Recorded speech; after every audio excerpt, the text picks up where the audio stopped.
OnlySky presents Our Biggest Mistake? We Did As We Were Told. Read by the author, Neil Carter. Those of us who broke up with Jesus, he wouldn't return our calls, are accustomed to having our motives and our sincerity questioned by those still happy with their faith.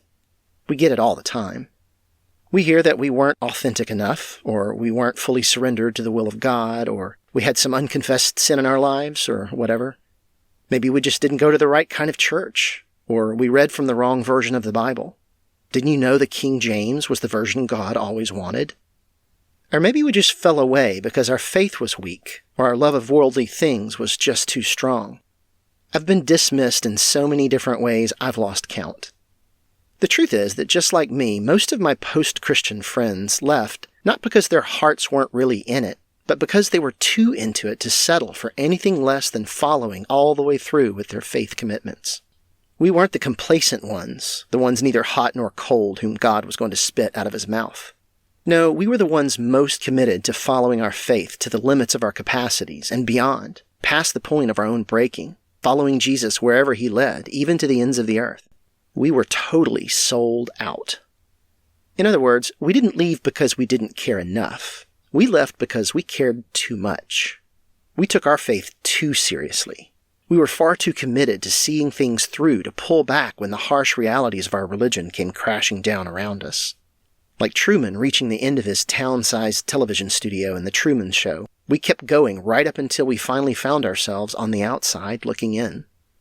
I surveyed a number of my friends whose histories resembled my own, and together we've compiled a list of ways we ended up leaving our faith, or having it leave us, precisely because we did what everybody was telling us to do. That was our biggest mistake. Number 1, we took the Bible seriously. We read the Bible, we studied it both formally and informally. Many of us achieved graduate degrees in theology, biblical studies, missiology, you name it, from conservative seminaries even. We read it devotionally and we read it prayerfully. Some of us even prayed our way through extended portions of the text. We studied passages in their historical context for months on end, even learning the biblical languages so that we could go right to the original sources themselves.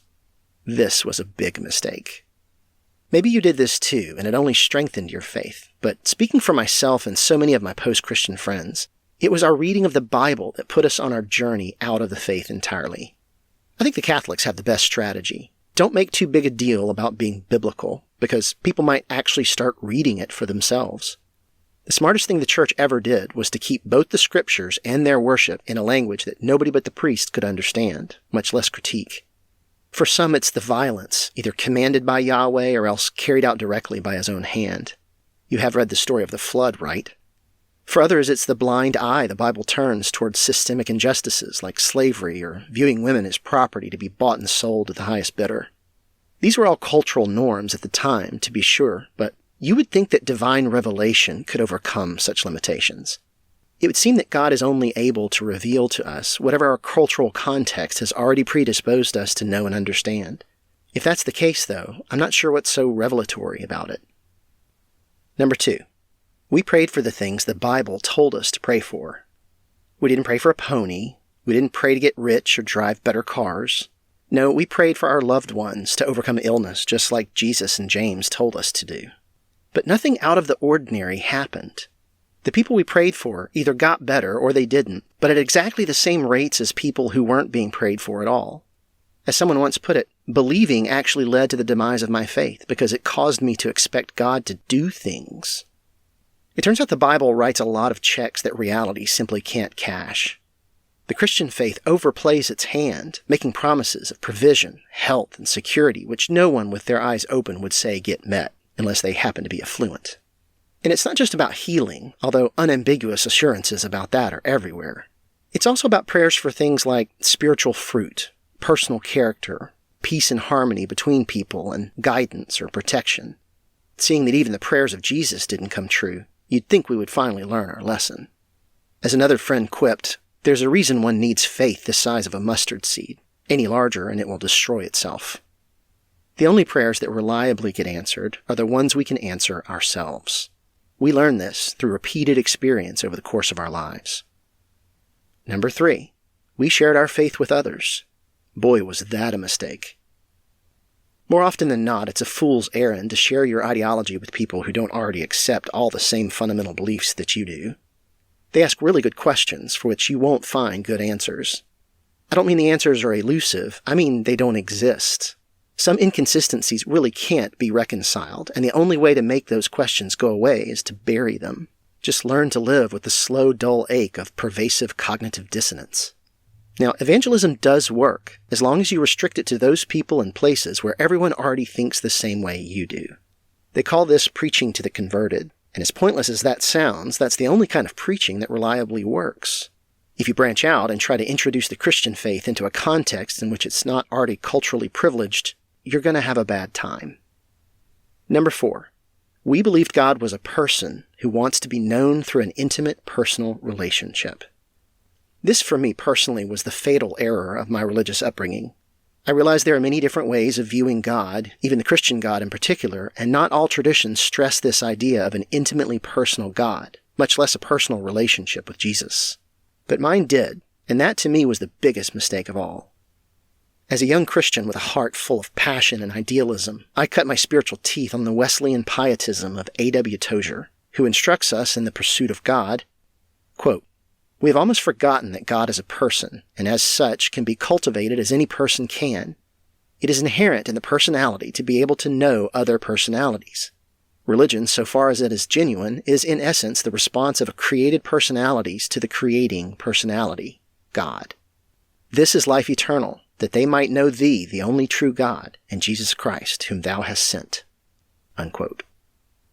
They should have gone with the absent God, like the God of deism, who set the universe on its course and then promptly disappeared into the upside down, never to be seen again. Or maybe like Spinoza's God, who isn't really a who at all, but more of a metaphor for nature or physics.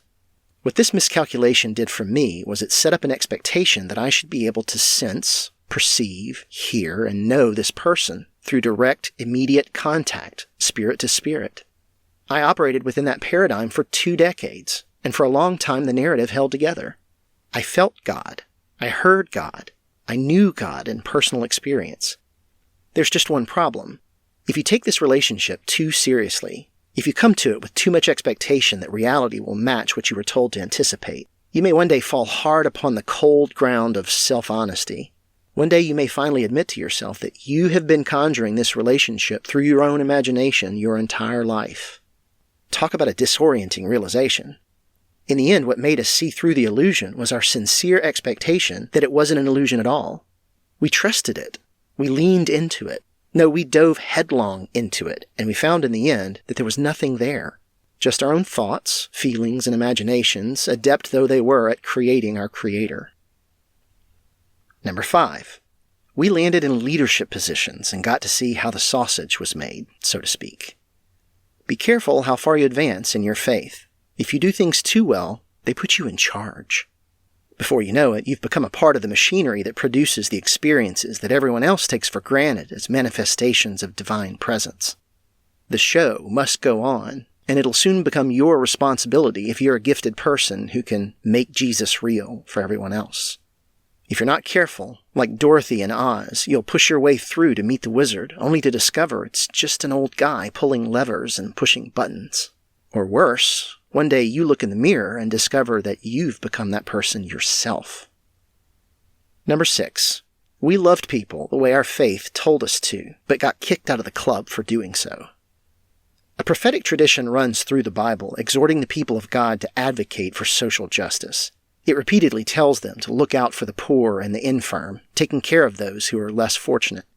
I desire mercy, not sacrifice, the Bible says, in a phrase Jesus loved to quote. But that didn't go over any better in his day than it does in ours. A funny thing happens when you try to emulate his example. You become an outcast yourself, even from among those who are supposed to represent Jesus to the rest of the world. Like another friend said, I tried to live my life according to the God is love philosophy, and it turned out that the closer I got to completely loving others and myself, the further I had to go from the teachings of the Bible until all that was left was the love part and not the God part. I could go on and on with this list, but I've hit the points I heard most repeatedly among post-Christian friends I surveyed about this. So what do you have to add to this list? Did we touch on the ones that ushered you out of your faith? Which one was it? This is a production of OnlySky Media, exploring the whole human experience from a secular perspective. Like and subscribe to see more content like this, and visit us online at onlysky.media. Thanks.